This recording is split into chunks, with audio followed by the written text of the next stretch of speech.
things. It's never, it's never too late to try a new fruit or try a new vegetable that you haven't had before. The other thing we talked about was choosing whole grains. And the reason behind choosing whole grains is those have more fiber in them. So constipation can be a common issue in Parkinson's, and that extra fiber can sometimes make a difference with helping to have more regular bowel movements. So examples of those, any whole wheat type bread or tortillas, rolls, things like that. Brown rice, so just choosing brown rice over white rice. Oats, so like oatmeal in the morning. Heck, even if you had oatmeal cookies, you're getting a little bit of whole grains with those. I think we had some oatmeal raisin cookies on our trays here for lunch. So some of you may have gotten some whole grains from those. Then also focus on the protein, making sure they're getting some good, either lean sources of protein, trying to encourage seafood or fish. Those have healthy nutrients, particularly some good healthy fats. It doesn't have to be fresh caught fish. It can be tuna, it could be frozen fillets. I mean, we live in Nebraska, Iowa, the Midwest region. We don't have very good access to seafood, but it can be in frozen form or canned form too to get those same nutrients. Other protein sources that people don't always think of are some plant-based protein sources. So things like beans. Maybe you're gonna have black bean or bean burritos. Maybe you'll do soup with beans to incorporate that. Lentils, those are a legume and similar to beans. So those are often in soups or things like that. Any type of nut would be a protein source, or nut butters. And then the other thing is those healthy fats. So I mentioned, he was eating avocados. We talked about the fish. Olive oil is another source of healthy fats, but those have some good nutrients for brain health. And then overall, just trying to avoid foods or beverages with added sugars in them, added sodium, unless you have orthostatic hypotension. I think Dr. Sire talked about that salt. So otherwise, avoiding foods with high sodium contents, saturated fats, and trans fats. So we also talked about taking carbidopa-levodopa with a small amount of a carbohydrate, just because that medication can be impacted if you have it with a high protein food. If you're experiencing side effects from your medications, definitely mention those to your doctor because they can help give you guidance too on when you should take it in relationship to eating, because sometimes there's pros and cons to having it with food or without. But we had talked about having it with some fruit or crackers or toast to help those side effects. We also talked about then increasing water intake and trying to cut back on some of that diet soda just for best hydration. And then also with his weight gain to encourage some physical activity. Other things to think about with Parkinson's that Mr. C didn't have, but some of you or maybe people you know with Parkinson's have experienced some of these issues, but weight loss can be common too. So then we're concerned with someone's not getting enough nutrients or enough calories to support their needs. Always think about like your car needs gas to run or fuel to run. So if your car or truck or whatever is running low, it's not going to run very well, or it's eventually going to stop. It's not going to last you all day. Your body's the same thing. Like if your tank is running empty or you're not eating enough, you're not going to last very long. It may only take you through half the day. You may be more fatigued. Even just your cognition too. If you're not eating enough, it's hard for your brain to think right. So nutrition does make a big impact. Contributing to weight loss can be your appetite. If that's reduced, that can affect how much you're eating. We talked a little bit about constipation and targeting that fiber and also fluids to help. Then another thing to think about is if cooking meals and feeding yourself is difficult. That's why utilizing all the therapies can help with that issue in particular. So we just included our contact information. If if we don't have time for all the questions or you think of something later, you can let us know. And then just want to reiterate how important it is to have a whole team behind you and to utilize your therapist, physical, occupational, speech, nutrition, to help you throughout your Parkinson's journey. So, all right, thank you.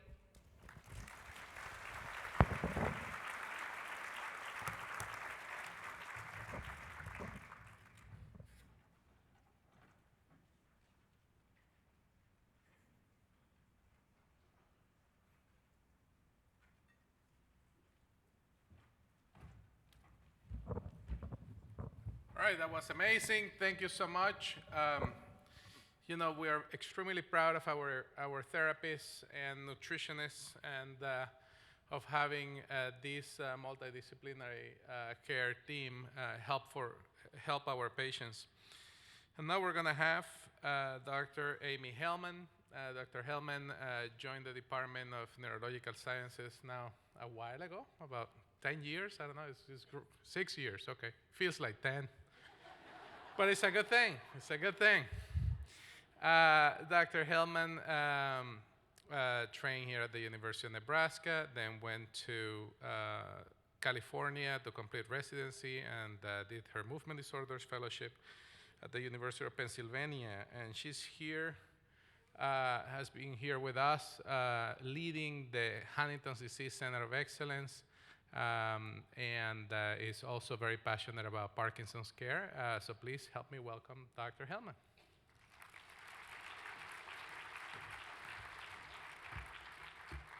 I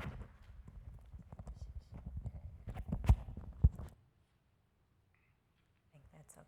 All right.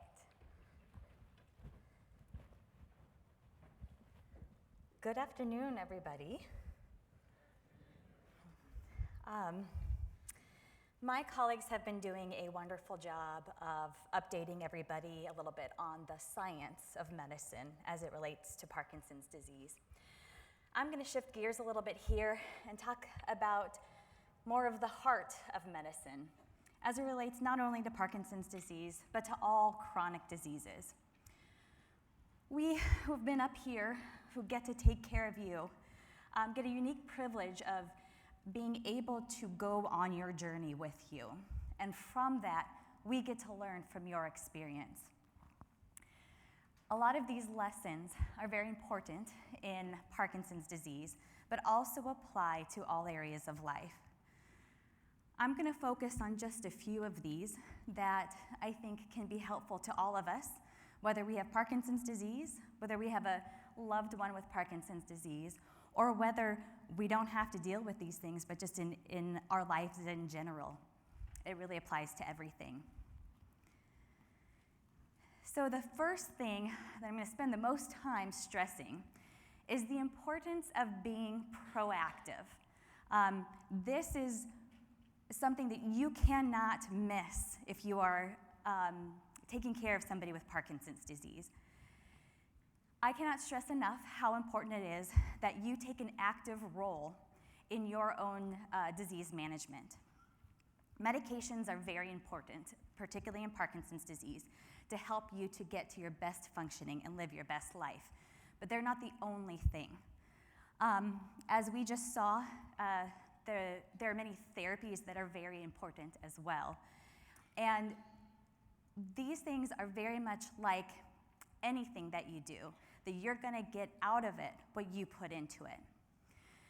For example, I have a patient who, when he was diagnosed with Parkinson's disease, got a little down about it, had been a very active person, but kind of just stopped doing his normal activities. He did go to physical therapy when I recommended, but he just went through the motions. He didn't do his home exercises. He didn't push himself. And then at some point, he realized, if I don't do something more, I'm not going to get any better. And he changed his approach. He now is back in the gym regularly. He works with physical therapy, speech therapy, and occupational therapy, and doesn't just go through and kind of do the least amount that he has to do. He goes and he works really hard, and he puts in the time at home. And he has had a complete change in how well he is doing. If you've been a participant in any sort of sports or maybe learned an instrument or did something like that where you had to go to practice, especially as a kid, at a regular interval, usually weekly or daily, you will know that if you go and you go through the motions, but you don't really push yourself, you don't really try, and you don't put in the effort, you're going to stay the same. You're not going to get better at free throws in your basketball. But if you go and you really work hard, and you put in the time and the effort, and really get the most out of that time, listen to what your coach says and apply those things, you're going to get better eventually. The same applies to your medical condition.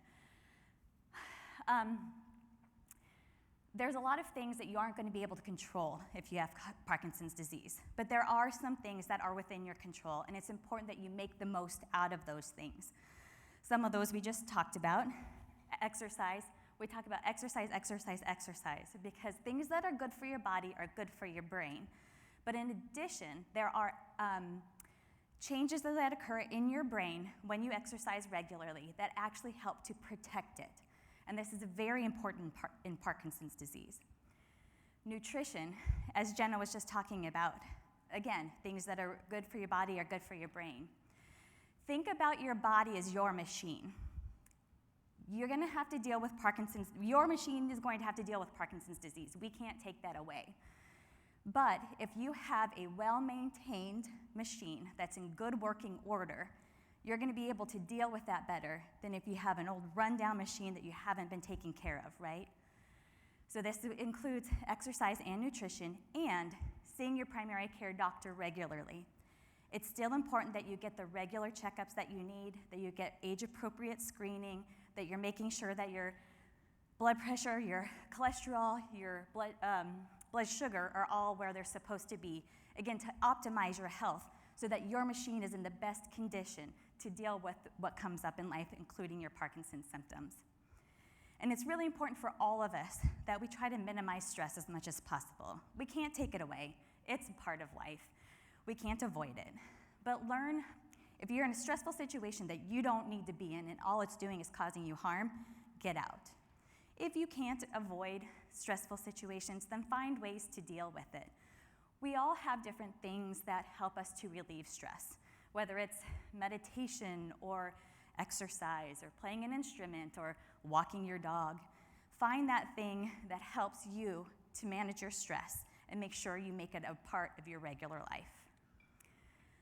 Also, make sure that you are, again, going back to that proactive, make sure that you're actively seeking solutions. If you have a problem, don't wait for somebody else to figure it out. Always ask your doctors. Even if you're not sure if it's related to your Parkinson's disease, ask. A lot of times there are things that we can suggest that might be helpful. And if we don't, look around. This is a huge room full of good resources, people who have been there and have had to deal with similar things. So don't be afraid to ask and seek solutions to whatever it is that you're dealing with.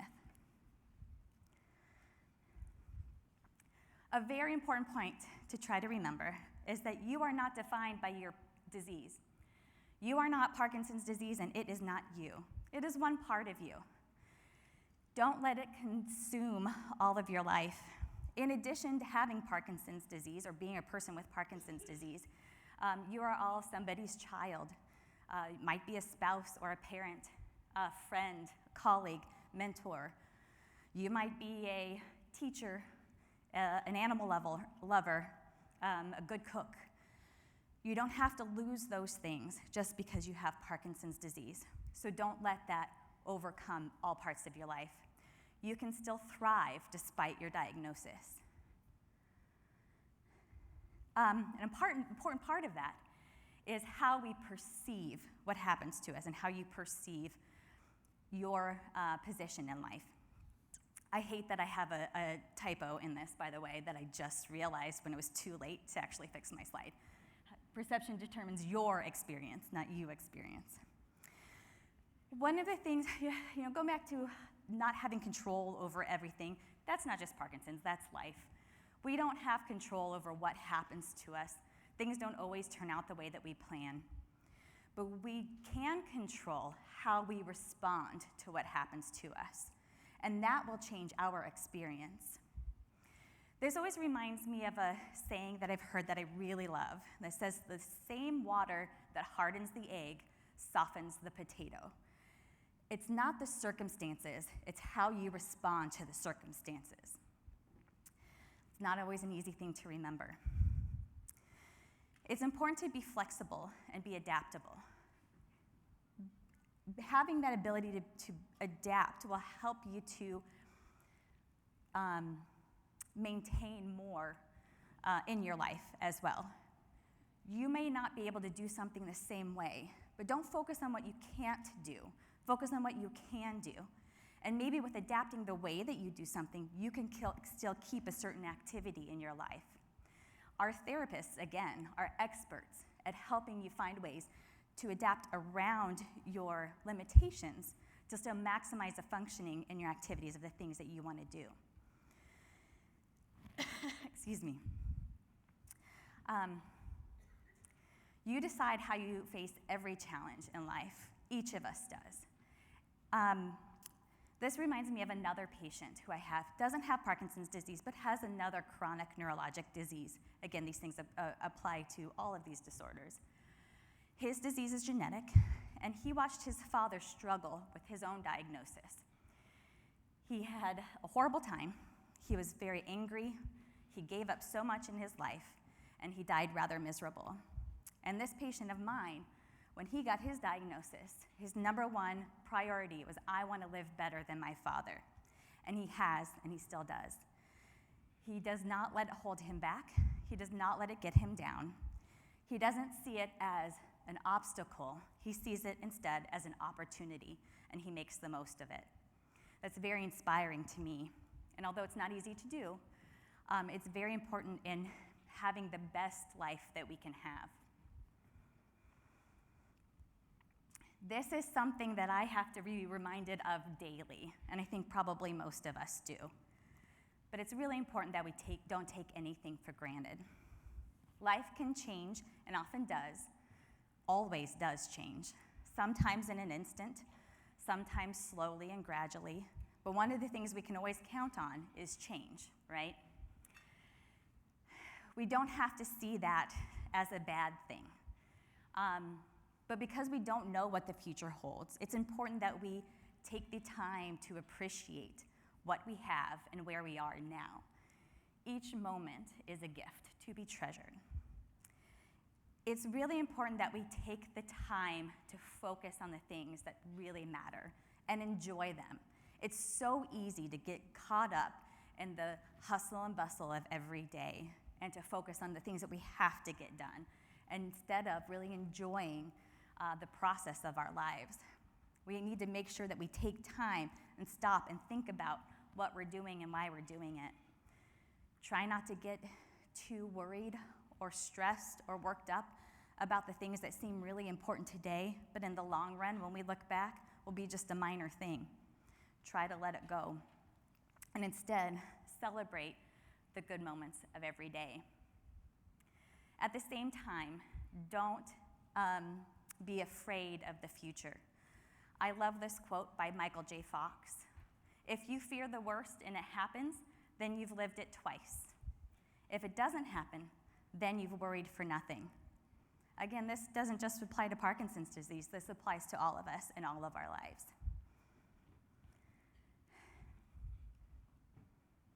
And finally, there is always hope for the future.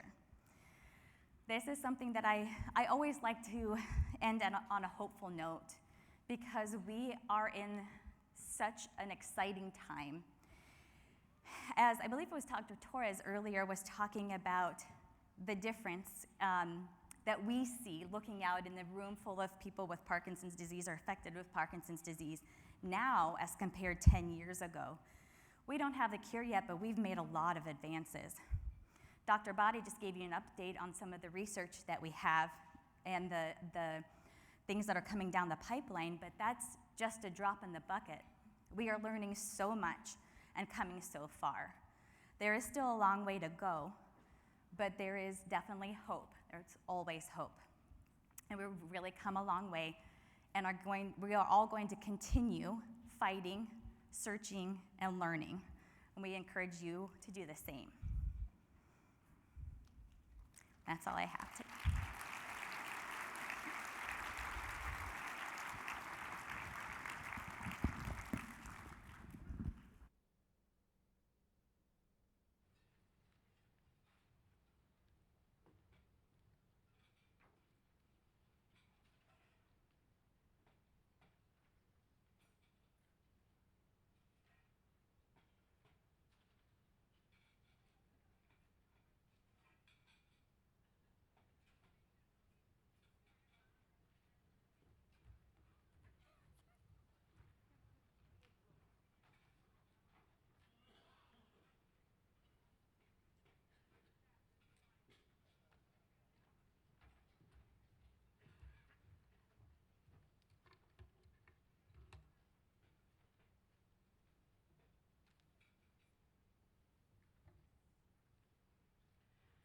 Okay, just a couple of announcements.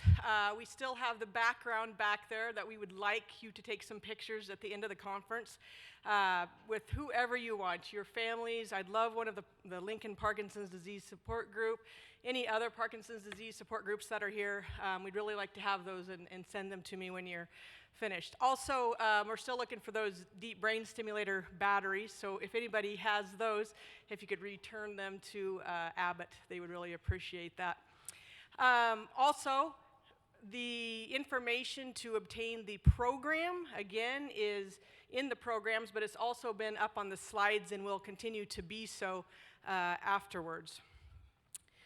Well, what you guys have all been finally looking forward to, this has been an absolutely amazing symposium.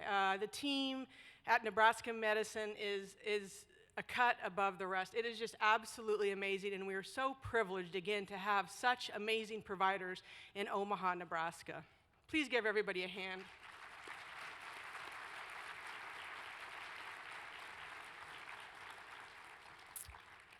Our keynote speaker today is a young man that I met about a year ago in California when I was at a Parkinson's disease volunteer summit. He touched me in so many ways, and when I came back, I told my colleagues, I want Brian Grant to come to Omaha, Nebraska. And I know there were some chuckles saying, ha ha ha, yeah, you're never gonna get Brian Grant in Omaha, Nebraska. Well, guess what? This is Brian Grant's first time in Omaha, Nebraska.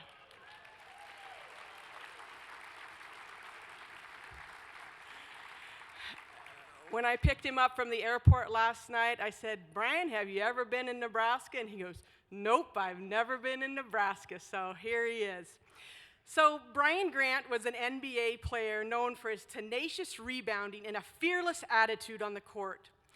During his 12-year career, he played for 5 teams and became a strong contributor to his surrounding communities.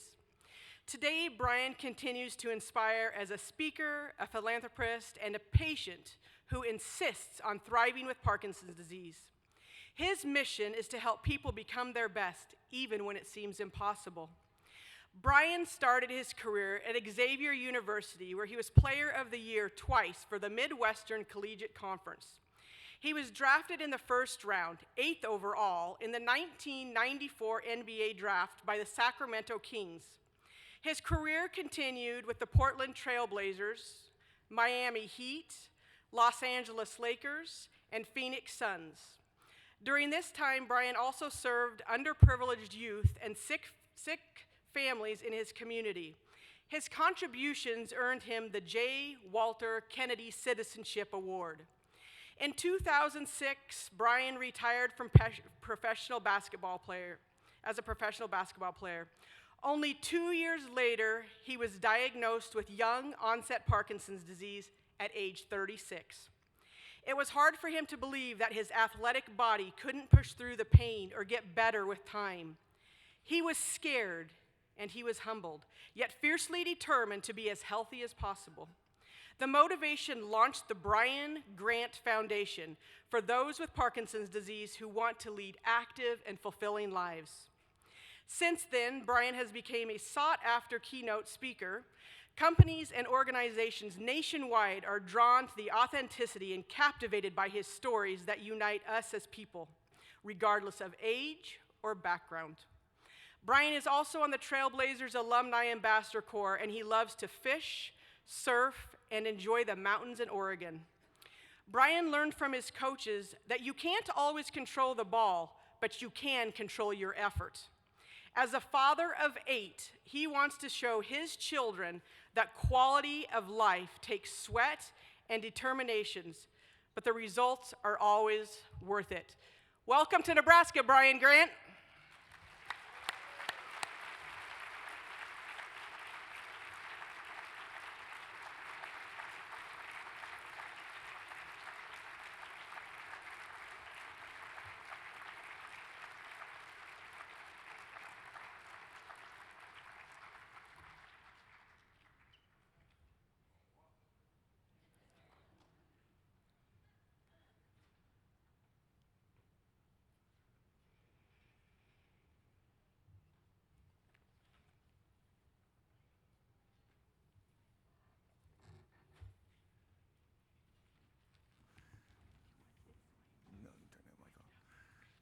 me turn this mic off right here.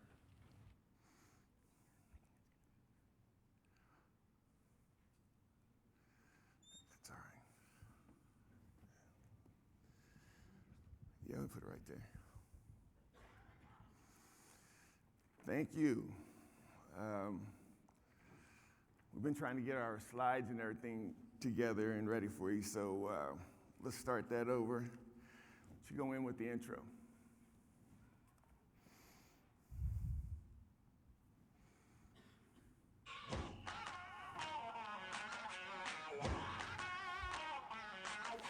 On the drive, it's great for the jumper. Yes! With 1.4 to go, Ryan Grant goes, follows up, and Grant with another offensive rebound and slam. One foul. Highway to the Grant down. You gotta love it.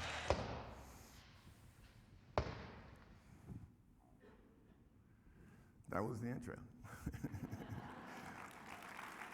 Yeah, thank you. Thank you.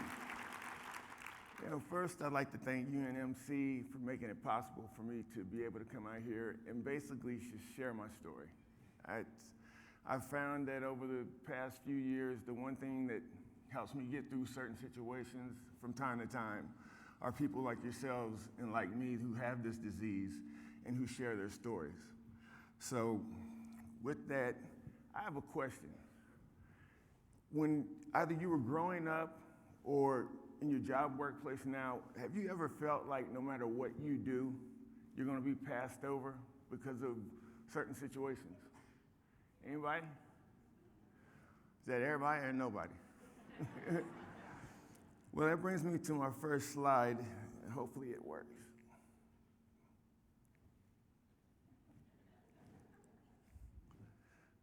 Let's see. Slide's not working. Okay, here we go. There we go, right there. That brings me back to the mid-'70s and late '70s and early '80s, growing up in a small rural southern Ohio town.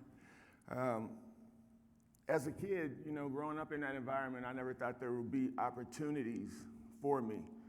You know, first and foremost because I was a kid, but also because I was African American growing up in a different time. Things have changed a lot, but I always feel it's important to point that out. If I think about two things that really helped me get to where I'm at right now, I would have to say discipline and humility. And hands down, the humility comes from my grandfather. He's the type of man that say, son, don't let your left hand know what your right hand's doing. Those types of things. But I can remember one time vividly when we went downtown and we visited a shop where this guy's grandfather owned the shop that I used to get in a fight with every day because he thought it was okay to call me certain words. And so after leaving, I asked my grandfather, I said, why are you being so nice to these people? They're not nice to us. He goes, kindness and niceness has to start somewhere, and if it starts in the heart, then it can grow. And so I learned a lot from him when it came to those types of things because I had to pass over a whole lot of things. But for discipline, I would have to say I got that from my mother. My mom was a strong woman. She went through a lot. There she is. And the first part of discipline that I learned from her would be getting up and going to work. She took an entry-level job at a toolbox company called Mac Tools. You know, it was very entry-level. She stood on the concrete X amount of weeks, days out of a week, and eventually was able to start a small, not career, but have a steady income. And I can also remember her taking myself and 3 or 4 of my cousins to go play football. We went there, had a training camp day, went back. She stopped by to pick up my cousins, and they said, hell no, they're not going back. But she never let my brother and I quit, and it turned out to be one of the greatest experiences that I had because my high school did not have a football team. This whole speech isn't about football or basketball, but I feel it's important to show you a little glimpses of some of the things that have happened in my life. Another part of that discipline was her being able to go to the sundry store, pick up 2 or 3 pair of jeans and shirts at the beginning of summer to put in the layaway so we'd have clothes when it was time for school. Well, that worked all the way up until my 9th grade year. At the end of my 9th grade year, I was 5'10" and a half. When I came back to school, I was 6'4". Yeah. I was 6'4". I'm gonna keep taking hits of this water, my mouth is dry.